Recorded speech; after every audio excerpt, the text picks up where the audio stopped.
Hello friends, welcome to my channel Excel net computer. दोस्तों, आज के इस वीडियो में मैं आपको बताऊंगा एमएस एक्सेल में सम फार्मूले को किस किस तरह से यूज कर सकते हैं। सम फार्मूले को यूज़ करने के लिए हमने 3 शीट बना रखी हैं, जो कि स्टेप बाय स्टेप मैं आपके सामने प्रेजेंट करूंगा। पहली शीट हमारी आपके सामने दिख रही है, फॉर्मेट ऑफ मार्कशीट, जिसमें कुछ कॉलम मैंने बना रखे हैं, roll number, student name and subject, Hindi, English, math, science, computer, और इन सब का टोटल हमें निकालना है। चलिए शुरू करते हैं। सबसे पहले हम सम फंक्शन का यूज़। तो सम फंक्शन के लिए दोस्तों, जहाँ पर भी हमने टोटल निकालना है उस सेल पर क्लिक करना है मुझे, जैसा कि मैंने यहाँ पर क्लिक कर रखा है। फार्मूला लगाने के लिए मुझे जोड़ना है राम के नंबर हिंदी से लेकर कंप्यूटर तक, ये 5 सब्जेक्ट के नंबर रो वाइज मुझे जोड़ना है। सबसे पहले मैंने फार्मूला यूज़ किया इजिकल टू SUM सम। याद रखिएगा दोस्तों, कोई भी फार्मूला एक्सेल में यूज़ करते हैं सबसे पहले हमको सम लिखना कंपलसरी है। जब तक मैं सम नहीं लिखूँगा तब तक जब तक मैं इक्वल नहीं लिखूँगा तब तक हमारा फार्मूला वैलिड नहीं होगा। अब जैसे मैंने इजिकल टू सम लिखा है, अब मैंने क्या करना है, हिंदी से लेकर कंप्यूटर तक पूरे नंबर्स को ड्रैग कराना है इस प्रकार से। अब ब्रैकेट बंद किया और देन एंटर करते ही देखिएगा दोस्तों, टोटल आपका आ गया 274, जो कि है ये 5 सब्जेक्ट का राम के नंबर्स का टोटल।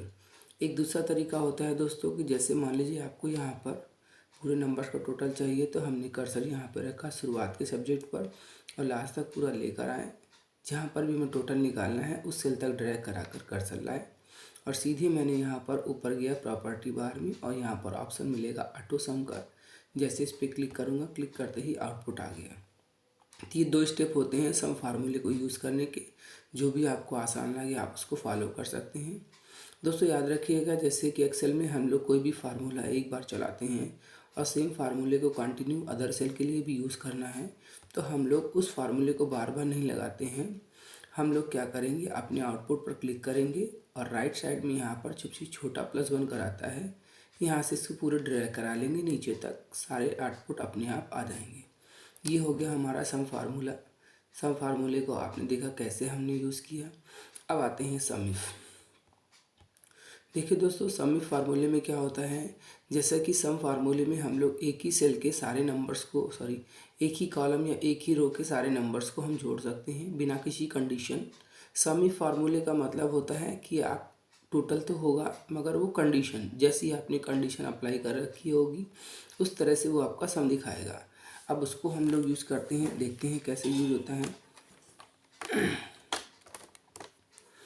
सबसे पहले मैंने क्या किया, एक शीट बनाया है मैंने, जैसे कि आपको दिख रहा है, सीरियल नंबर, एम्प्लॉय नेम और उन सभी एम्प्लॉयज़ की अलग अलग मंथ की सेल है, जनवरी टू मई। अब जैसे मैंने यहाँ पे निकालना है कि रमेश की सेल निकाल के दिखाते मुझे टोटल रमेश का राउंड कितना सेल हुआ है, तो मैंने इसके लिए एम्प्लॉय नेम और टोटल सेल के 2 कॉलम यहाँ पे ले रखे हैं। अभी मैंने यहाँ पर क्या करता हूँ, जैसे मान लीजिए मैंने यहाँ पर सारे टोटल हटा दिए। अब यहाँ पर इक्वल करके मैंने यहाँ पर सपोज दैट इसको यहाँ पर जोड़ लिया। एक बार फिर से आप सम फार्मूले को देख लीजिए, सारे सेल को ड्रैग कराया, लास्ट में जहाँ टोटल है वहाँ तक सेल लेकर आया और इसको मैंने ऑटो सम पे क्लिक किया, ये आ गया। और इसके बाद यहाँ पर क्लिक करके राइट साइड में प्लस के निशान आने पर मैंने इसको ड्रैग कर लिया या फिर डबल क्लिक कर दिया। अब आते हैं दोस्तों, जैसे कि मान लीजिए मैं चाहता हूँ एम्प्लॉय नेम की जगह पर एम्प्लॉय का नाम क्लिक करूँ और जैसे ही क्लिक करूँ उसका टोटल आ जाए कि टोटल उसका कितना सेल हुआ है। तो यहाँ पर यूज़ करेंगे हम सम इफ फार्मूला, जैसे कि equal SUM sum IF if bracket start. यहाँ पर बोल रहा है रेंज। रेंज का मतलब होता है दोस्तों वो रेंज दीजिए जहाँ पर आपके सारा डाटा आपका स्टोर है, मतलब कि जो भी नाम आपके सारे एम्प्लॉयज़ के हैं। मैंने क्या किया, सारे एम्प्लॉयज़ के नाम को ड्रैग कर लिया। याद रखिएगा विदाउट हेडिंग यूज़ करना, हेडिंग को नहीं ड्रैग कराना है। ये मैंने किया। उसके बाद बोल रहा है कॉमा, मैंने यहाँ पर कॉमा लगाया। कॉमा के बाद बोल रहा है क्राइटेरिया। क्राइटेरिया का मतलब यहाँ पर आपको उस सेल का एड्रेस देना है जहाँ पर आप नाम को क्लिक करें और आपका आउटपुट आ जाए। तो मैंने कहा यहाँ पर मुझे नाम एम्प्लॉय के इनपुट करने हैं। उसके बाद कॉमा, फिर बोल रहा है सम रेंज। सम रेंज का मतलब दोस्तों जहाँ पर आपने टोटल निकाला हुआ सबका सम, तो मैंने टोटल यहाँ पर निकाला हुआ है, ये पूरा मैंने ड्रैग करा दिया। ड्रैग कराने के बाद ब्रैकेट बंद, देन एंटर करते ही यहाँ पर देखिए अभी हमारा ज़ीरो आ रहा है। ज़ीरो क्यों आ रहा है? क्योंकि दोस्तों अभी एम्प्लॉय नेम की लिस्ट में मैंने कोई नाम यहाँ पर नहीं लिखा। जैसे मैंने यहाँ पर लिखा कपिल, देन एंटर। एंटर करते ही देखिए कपिल की सेल 215 दिखा रहा है। अब देखिए लिस्ट में कपिल यहाँ पर हमारा 7 नंबर पर है, जिसकी टोटल सेल 215 है। एक और नाम चेक कर लेते हैं, ललित, देन एंटर। ये देखिए ललित का यहाँ पर 0 दिखा रहा है। क्यों? क्योंकि ललित की स्पेलिंग मैंने गलत कर दी, LALIT, देन एंटर। ये ललित का 279। अब सपोज दैट मैंने यहाँ रखा कमल, KAMAL, एंटर। तो यहाँ पर कमल का टोटल दिखा रहा है 201, जैसा कि आप देख रहे हैं कमल का 201। तो दोस्तों इस प्रकार से हम सम इफ फार्मूले को यूज़ करके कंडीशन के अकॉर्डिंग अपने टोटल को निकाल सकते हैं। अब आता है तीसरा हमारा सम इफ्स। सम इफ्स के लिए हम लोग दूसरी शीट पर आते हैं। यहाँ पर मैंने कुछ सीट बना रखा है, सीट में कुछ कॉलम ले रखे हैं। यहाँ संडे से लेकर सैटरडे तक टोटल सेल है, और यहाँ पर हमारे पास ये प्रोडक्ट के नाम है और ये कंपनी के नाम है। कौन सी कंपनी कौन सा प्रोडक्ट बनाती है, उस प्रोडक्ट की पूरे वीक में क्या सेल रही है, सबका ये टोटल मैंने निकाल रखा है।